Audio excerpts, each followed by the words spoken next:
Hey, and welcome to the Leniverse. I am Leni, and today I invite you to join me in some Easter crime. When it comes to Easter, there are two types of Norwegians. One type hasn't had enough of winter yet and is chasing the snow into the mountains, where they, if they are traditionalists, live in a rustic cabin and spend their days cross-country skiing. If they're not traditionalists, they might live in a cabin that actually has amenities like running water and electricity. They might go downhill skiing or even snowboarding. The other type of Norwegian is longing for spring. This type of Norwegian will have what we call city Easter, which involves still going for walks, either through the parks, or it could be hiking in the woods or the hills, as long as there is no snow. The idea there is to get some fresh air and sunshine and look at the flowers, the new signs of spring.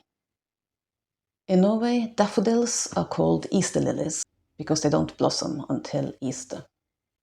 And so Easter will likely be the first opportunity you really have as a Norwegian to enjoy the outdoors without freezing your butt off. Unless, of course, you have chased the snow into the mountains. But even then, it will be the first sunshine.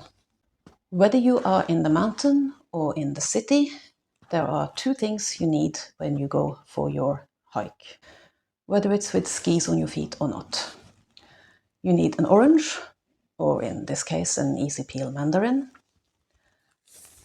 and you need the hiking chocolate, Quick Lunch.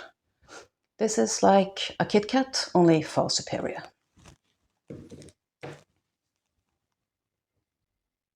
But what really unites the two types of Norwegian is what happens when you come back from your hike. At this point, there are a few things that are compulsory. You need to have pick and mix in a colorful cardboard egg. On Easter Sunday, you have to do egg painting on, regular eggs. You need to play board games with your family or your friends, especially Cluedo. You need to watch a murder mystery or other crime series or movie on the TV. And you have to read at least one crime book during Easter. At least one. Now, I haven't lived in Norway for a decade now, but Easter crime is still sacred. Pretty sure they'll just revoke my passport and citizenship if I don't adhere to these rules. So, where does this tradition come from? It is a relatively recent tradition, not the skiing and everything else, but the crime part. It goes back 101 years, to be exact. In 1923, a penniless poet who would later go on to become a famous poet and war hero, and an equally penniless student who would later go on to become a publisher and translator, decided that in a desperate bid to make money, they would write a crime novel together. Now, in Norway, there is a train line running from Oslo in the east, across the mountains, and to Bergen in the west. This train is called the Bergen train, or the Bergen Express. And so the two young crime writer wannabes decided to write a novel where an equally penniless student, in an act of desperation, holds up the Bergen Express, armed robbery, and then flees into the mountains with his ill-begotten goods. The two writers managed to get a publisher on board, and that publisher decided to promote this book in a rather untraditional way. They took out an ad on the front page of one of the bigger newspapers in the country, and that ad had the title of the book, The Bergen Train Robbed Last Night. And then there was a tiny print thing that might have said that it was a novel. The country woke up, saw the headline, collectively gasped and ran to the phone to call up the newspaper to find out what had happened. A lot of people had relatives on the train, or friends, and they needed more details. Once things had calmed down, the country took it with a lot of goodwill, and of course the book became a bit of a bestseller. So the publisher and other publishing houses took notice of this and decided to make a thing of it.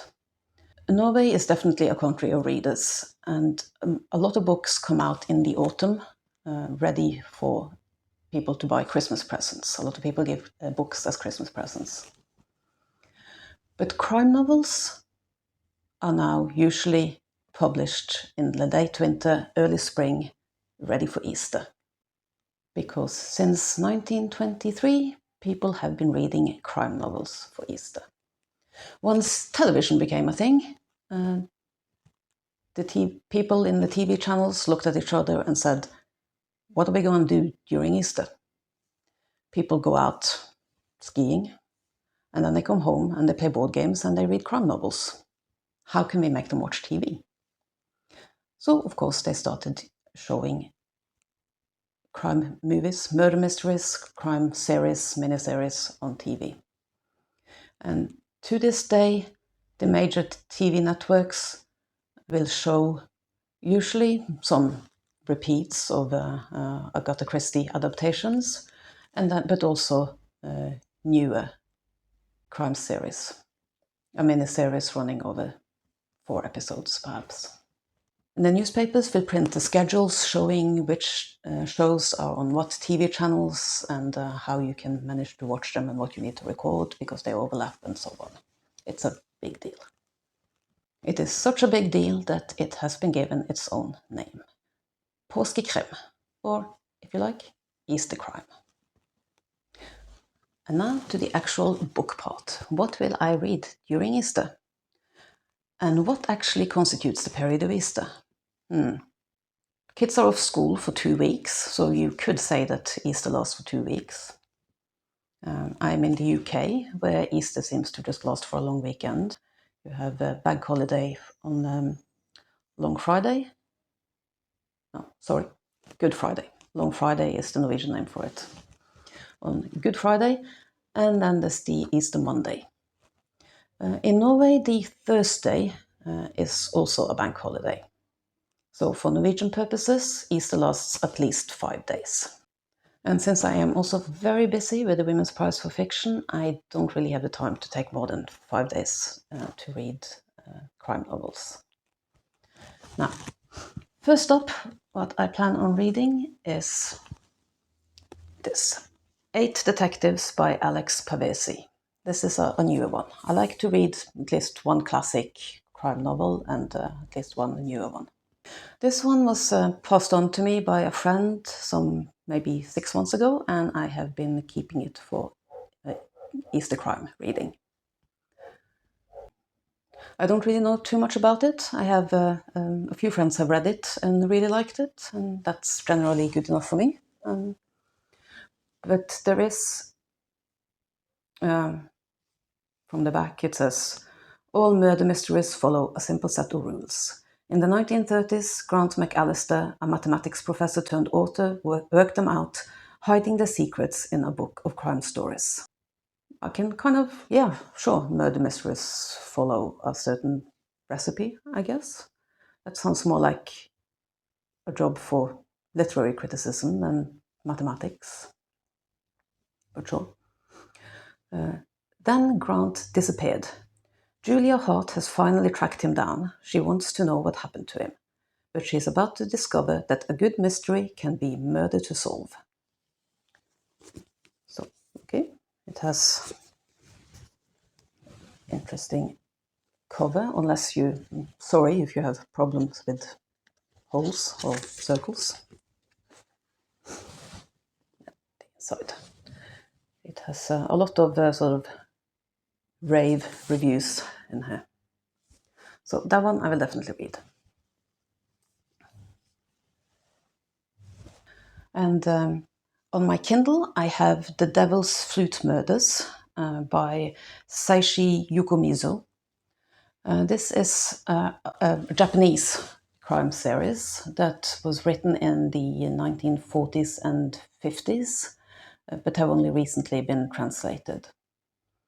There might be some written in the 60s as well, but the only ones translated so far are from the 40s and 50s.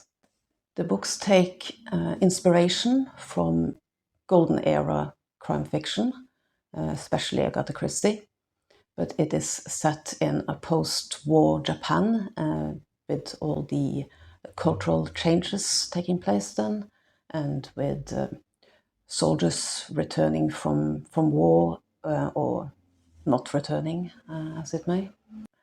And The Devil's Flute Murders is, I think, the fifth book that has been translated. And I really enjoy reading them, both to see if I can recognize what book or books inspired that particular novel.